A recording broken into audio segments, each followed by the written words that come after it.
People take one look at me and go, "Ah, help, run! A big, stupid, ugly ogre." They judge me before they even know me.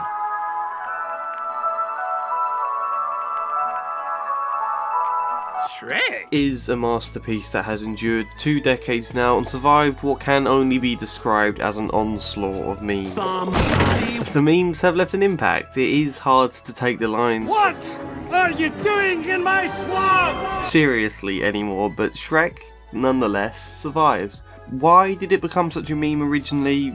No idea really. My theory is that the character has a certain crudeness that lends itself easily to internet humour. Crude, non-cute, massive popular children's franchises aren't so common, probably because cuteness sells so much more easier. But when a large, lumbering, brazen Scottish ogre does become such an icon, he appears somewhat made for memes in that sense, I think. Really, I don't know. That's not what I want to talk about today. I'd rather talk about the film itself, the first one, and some of its emotional depth. No doubt I'll make videos on the sequels as well if people are interested, but let's start where it all began, with our protagonist emerging from the toilet.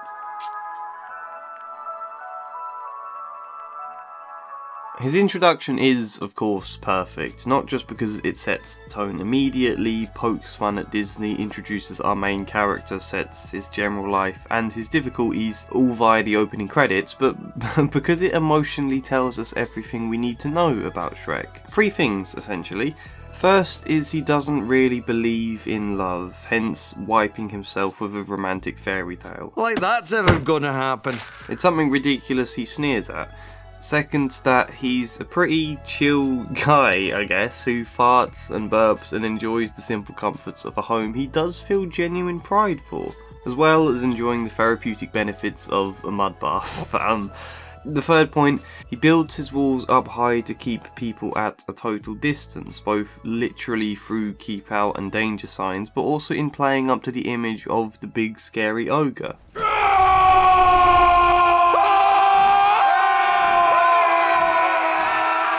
An ogre that we've already seen isn't the whole truth of SHREK. We understand, of course, why he leans into this scary image, because we're shown villagers who discriminate and are intent on hunting him. Being able to intimidate them keeps them away and therefore secures his safety much better. He doesn't want to actually kill anyone though, hence waiting for them to run away, but he does want them to think he would kill them. This is the part where you run away. An important point, however, is that he actually delights in scaring them too. He finds it fun. And stay out! He's taken what many see as deplorable about him and turned it into something like a badge of honour. Arguably, he even plays up to his more disgusting and ogreish qualities as much as he can in front of others in order to disgust them. 2 good examples being burping in front of the apparently pristine princess and roaring in front of the fearful donkey. I guess there's a message there of something like, so what, I'm an ugly ogre, I don't care, I enjoy that you hate me, it amuses me. You got that kind of, I don't care what nobody thinks of me thing. I like that, I respect that, SHREK, you alright. Except, of course he does care. I'm an ogre! You know, grab your torch and pitchforks! Doesn't that bother you? It takes him a long time to really open up about it. I like that they have him try in the onion scene, but he can't find the right words to express it, and Donkey just annoys him too much. You dense, irritating miniature beast of burden! So it takes until a moment under the stars where Donkey really draws it out from him. People take one look at me and go, "Ah, help, run! A big, stupid, ugly ogre." They judge me before they even know me. And it's when he adds his conclusion to this trouble that you realise all those 3 points made earlier are tied closely to each other. That's why I'm better off alone. This is a chill guy who doesn't believe in love and keeps everybody at a distance precisely because he's treated like an ugly monster who doesn't deserve love.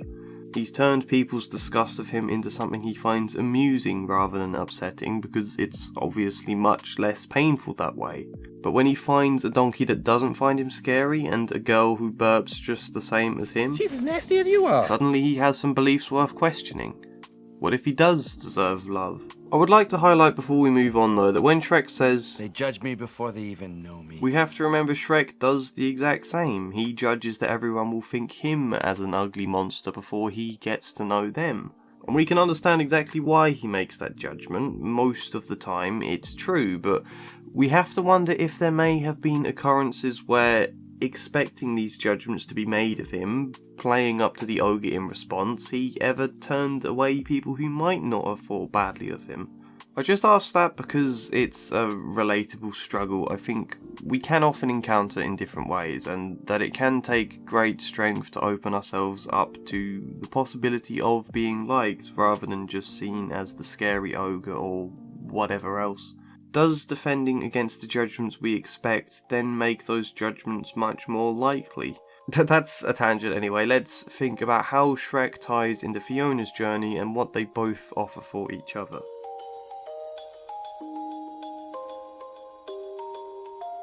Something I do find interesting about this film is how often mirrors, or reflections as a whole, come up.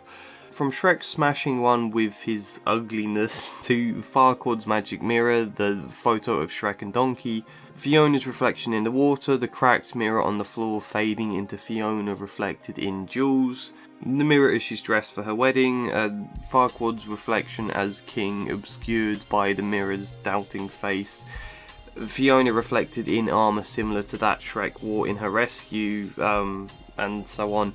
Appearances, I suppose, is a major theme in this film, particularly in the reflection of beauty and ugliness.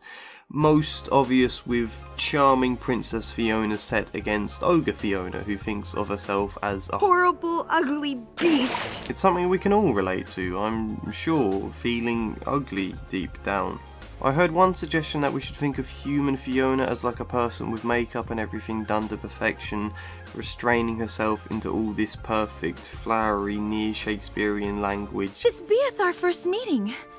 Should it not be a wonderful, romantic moment? Meant to make her seem beautiful. And we should think of Ogre Fiona as how she feels about her image deep down when she's without makeup and glamour. I don't think that's entirely true, nor do I necessarily like that interpretation, but it is an interesting one, and I think the point is we do all feel some sense of ugliness. SHREK's is apparent, and he responds to that in a brazen manner, making his ugliness even more obvious, as though to flaunt that he doesn't care. Fiona's response, however, is to restrict it or hide the ugliness as best she can and contort herself into this perfect fairy tale influenced image of how to be, and shutting herself well away from everyone before the ogre side can be seen. She doesn't talk at all like a natural self in her first meeting with SHREK.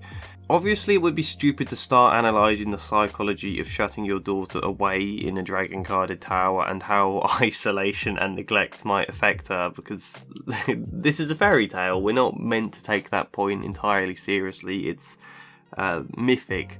But I think there is symbolism to the idea of Fiona being trapped in this very static, fixed position of life, wishing for a brave rescuer to whisk away all her ugliness and inner troubles, which, of course, not even SHREK can do. But he can be an active, non-static force to break her free and help her find her own agency again, the side of her that can fight and stand up even to SHREK and knock him down a peg. I need to find somewhere to camp now! Most crucially, strip away all of the forced perfection she puts on. All of SHREK's crude manner she gradually realises, whilst far from the knightly image she always hoped for, is very endearing. More so, it's genuine, unforced. Well, maybe a little forced in that he flaunts it, I suppose, but it sets her at ease enough to show some of her own imperfection, which is where they bond. And suddenly you've got SHREK teaching her she can feel comfortable with her imperfection, she can be herself rather than play the role she was given, and her teaching SHREK that he can be accepted. He doesn't have to build up his walls in front of her. I even just love the burping point, really. There's still some prevailing idea that women aren't supposed to burp or fart, and that it's disgusting when they do but funny when men do, and I never liked that idea. I think it's acceptable. It's fun for everyone to burp and fart and be a bit crude. No matter how childish it is and how old I get, I still find it funny. Hopefully we don't have to make a brazen show of it in order to keep people at some distance the way SHREK does at first, but hopefully we don't have to hide those sides of ourselves either. There's a happy middle ground there between SHREK and Fiona. That middle ground is love.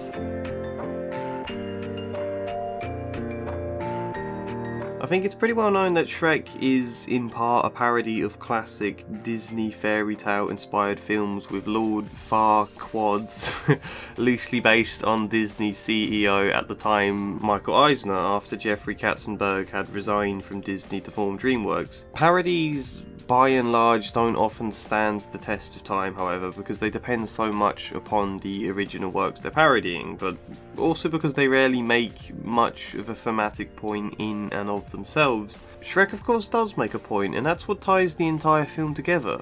What makes this parody work is that it's more than just a parody, so yes, it does mock Disney through Lord Farquaad. It mocks fairy tales by reducing their most famous creatures to basically squatters. It mocks the romantic and chivalrous heroism of knights by the fact every single one of them that ran in to fight the dragon honourably died a horrible fiery death. In that sense, actually, it's fitting that Fiona literally cannot be saved by a brave knight, because it requires something a little less honourable but more sensible and tactical to save her, which is Shrek sneaking in, finding her, then basically running away again, sort of. It mocks love in Fiona expecting a disingenuous man to be her true love simply because it would be poetic, where he not feeling much love at all, although clearly attraction, expects her to make his life perfect in the literal sense of him being crowned a king. Which I quite like, actually. Our antagonist here is chasing the same perfection Fiona does for most of this film. The difference is simply his methods and his inability to change at the end. You and the rest of that fairy tale trash poisoning my perfect world. My favourite mockery of romanticised love is through Robin Hood, the very image of a heroic, near mythic icon here in Britain, turned instead into a very pervy French man for some reason. I like an honest fight and a saucy little maid. What he's basically saying is he likes to get paid. A man who acts like rescuing damsels in distress is incredibly heroic and romantic, but he quite literally tells us he doesn't rescue Fiona here because he thinks she needs it, or even thinks it's heroic, but When a beauty's with a beast, it makes me awfully mad! you know, why should such a beautiful girl ever be with a brute like him? I deserve her instead. Basically, I love this whole sequence here. It always makes me laugh. Love, fairy tales, magic, all of it in every moment of this film is picked apart as ridiculous at best and harmful at worst, but it all also comes with a fulfilling, meaningful point. One I suppose I've largely labelled already. Just because the perfect romance isn't possible and is a futile thing to go chasing after, doesn't mean love isn't real, or even true love isn't real. While Shrek may mock the idea of a brave knight rescuing a princess from a tall tower and presenting her with true love's first kiss, it's also exactly what he goes on to do, just in a more flawed way. Shrek teaches us that true love does exist, but that it's simple and comfortable and finds a subtler, more fulfilling magic within its imperfect nature. Love is not about trying to squeeze ourselves into an imagined version of romance, but about finding beauty within the imperfection. That's what elevates Shrek beyond simple parody. It has heart, it has an answer of its own. Imperfection is where the fun is in a relationship, the wholeful, loving acceptance of another being. Whilst this film mocks the ridiculousness of fairy tale love, it also kind of celebrates it at the same time. I love how much impact Donkey really does have in this film in particular. You know, he's an annoying, talkative donkey that Shrek ignores most of the time, but he still plays a huge role in helping Shrek grow, and he's the one that gets Shrek to open up, and he gets a real moment to argue back and stand up to his friends beyond just being the noble steed. Now it's my turn, so you just shut up and pay attention. I think his relationship with the dragon is the maddest thing in this film, but I love it. She in many ways mirrors Shrek's own defensiveness that love helps break down, and I think the whole dragon sequence in general is just a really well made action scene. It's genuinely great to watch. The pace of it, how the music syncs up, how the comedy fits, the whole thing is just a cinematic joy.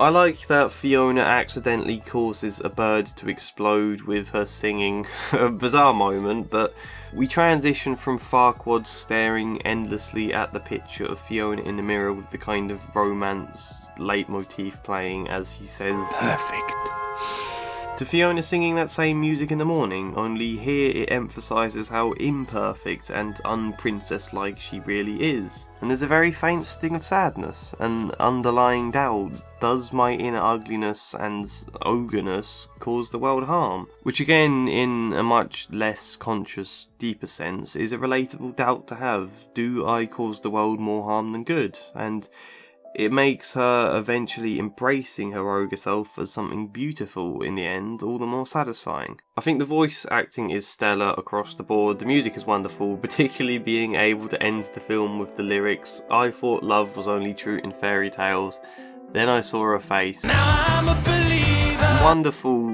wonderful film, groundbreaking in its time animation wise too. Of course, Shrek has survived 2 decades and an onslaught of memes. It's too good to possibly be ruined. Thank you for watching anyway. If you like this video, please give it a like, leave your comments, your criticisms, things I've missed. Subscribe if you want to help me reach the 100,000 mark. Support me on Patreon if you fancy that, but otherwise, hopefully see you next time. As ever, a special thank you goes to Devin, Kestrel, Arwen, Stephen Legg, Janice McMahon, Luke Hoare, KrzychuKB, Michael Gallagher, Samara Salsi, Sharikov2814, Joshua C. Follier, Chad Bramwell, Incomplete Sentience, Emily Tarras and Nicholas Patrick. Thank you.